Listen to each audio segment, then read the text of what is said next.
Tejas indigenous aircraft, the best light combat aircraft in the world. And अभी तो mark 1 mark 2 variant भी आने वाला है और एम का भी इंडिया डेवलप कर रहा है। ये सब सुनने में तो बहुत अच्छा लगता है, एक प्राउड सी फीलिंग होती है, आपको भी और मुझे भी।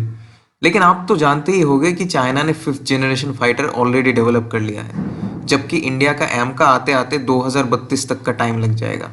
एंड चाइना तब तक 6th जनरेशन फाइटर भी डेवलप कर लेगा। ये बात सुनने में तो कड़वे लगते हैं, लेकिन यही सच है। अभी जो मैं कहने वाला हूँ वो बहुत ही कम लोग जानते होंगे। क्या आपको पता है कि एशिया का फर्स्ट फाइटर एयरक्राफ्ट हैल यानी हिंदुस्तान एरोनॉटिक्स लिमिटेड के द्वारा बनाया गया था? एंड सिर्फ पॉलिटिक्स के चलते ये पूरा प्रोग्राम फेल कर गया। सोचो, 1960s में हमने ऑलमोस्ट इंडिजिनसली एयरक्राफ्ट को बिल्ड कर लिया था। तेजस के भी तो सिर्फ 55% कंपोनेंट्स ही इंडिजिनस है। सोचो, तब अगर उसी प्रोग्राम को हम आगे बढ़ाते तो आज नज़ारा कुछ और ही देखने को मिलता। HF-24 मारुत, जो कि एक फाइटर बॉम्बर एयरक्राफ्ट था जिसको 1960s में बनाया गया था। इसको डेवलप किया गया था हिंदुस्तान एरोनॉटिक्स लिमिटेड के द्वारा और इसके मेन डिजाइनर थे जर्मन इंजीनियर कर्ट टैंक। इसको डेवलप करने का मेन गोल था कि भारत अपना खुद का सुपरसोनिक एयरक्राफ्ट बनाना चाहता था। इसकी फर्स्ट फ्लाइट हुई थी 17 जून 1961 को एंड पहली सक्सेसफुल फ्लाइट के 6 सालों के बाद ही इसके पहले बैच को 1 अप्रैल 1967 में इंडियन एयरफोर्स को डिलीवर कर दिया गया था। IAF के लिए टोटल 147 मारुति एयरक्राफ्ट को मैन्युफैक्चर किया गया था, जिसमें से 18 एयरक्राफ्ट ट्रेनर एयरक्राफ्ट थे। इस एयरक्राफ्ट का मेन प्रॉब्लम था कि इसको बनाया तो गया था ताकि ये सुपरसोनिक स्पीड से चल पाए, लेकिन इस पॉइंट पे ये सक्सेस अचीव नहीं कर पाया। इसका रीजन था इसमें लगाए गए इंजन्स। इस ट्विन इंजन एयरक्राफ्ट में लगाए गए इंजन्स इस एयरक्राफ्ट के लिए सुइटेबल नहीं थे। जितना थ्रस्ट इसको स्पीड मार्क 2 अचीव करने के लिए चाहिए था, वो ये नहीं कर पाया। इसी वजह से ये एयरक्राफ्ट सबसोनिक यानी करीब 1112 किलोमीटर पर आवर स्पीड तक ही पहुंच पाया और लिमिटेड स्पीड होने की वजह से ही इस एयरक्राफ्ट को ज्यादातर ग्राउंड अटैक्स के लिए ही इस्तेमाल किया जाने लगा।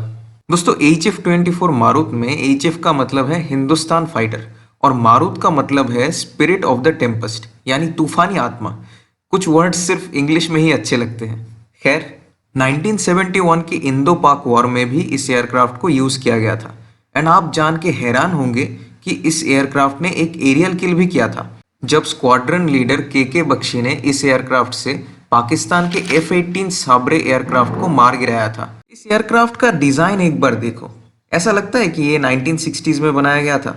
मारुत एयरक्राफ्ट ने इंडियन एयरफोर्स के 3 स्क्वाड्रन में नंबर 10, नंबर 31 और नंबर 220 स्क्वाड्रन्स में अपनी सर्विस दी थी। हालांकि मारुत एयरक्राफ्ट को कभी भी एक पावरफुल इंजन मिल ही नहीं पाया जो इस एयरक्राफ्ट को इसके मैक्सिमम कैपेबिलिटीज तक पहुंचा पाता। दोस्तों, यहाँ पर ही एंट्री होती है गैस टरबाइन रिसर्च इंस्टीट्यूट की। उन्होंने कहा कि हम इस इंजन को मॉडिफाई करेंगे और स्टडी करके इसके लिए इनहैंस्ड इंजन तैयार करेंगे, लेकिन ये प्रोग्राम भी फेल कर गया पॉलिटिक्स के चलते। हालांकि इसके बाद रोल्स रॉयल्स जैसी कंपनीज ने इंडिया को ऑफर दिया था कि मारुत के लिए वो प्रॉपर इंजन डेवलप कर सकते हैं, लेकिन इसमें भी कोई प्रोग्रेस नहीं निकला और सिर्फ इंजन की कमी के कारण इसको रिटायर कर दिया गया 1980s में। अभी भी इंडिया एक प्रॉपर इंजन डेवलप नहीं कर पाया है अपने जेट्स के लिए। तेजस का इंजन भी यूएस की कंपनी जनरल इलेक्ट्रिक से लिया गया है।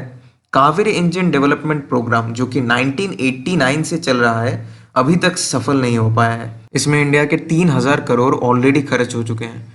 अगर हमें एयरक्राफ्ट्स के मामले में आत्मनिर्भर होना है तो सबसे पहले कावेरी प्रोजेक्ट को पूरा करना जरूरी है। तो दोस्तों, ये था हमारा discussion about the first indigenously built aircraft. इस मुद्दे पे आपका क्या सोच है? Let me know in the comments.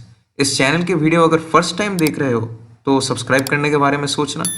Thanks for watching. जय हिंद।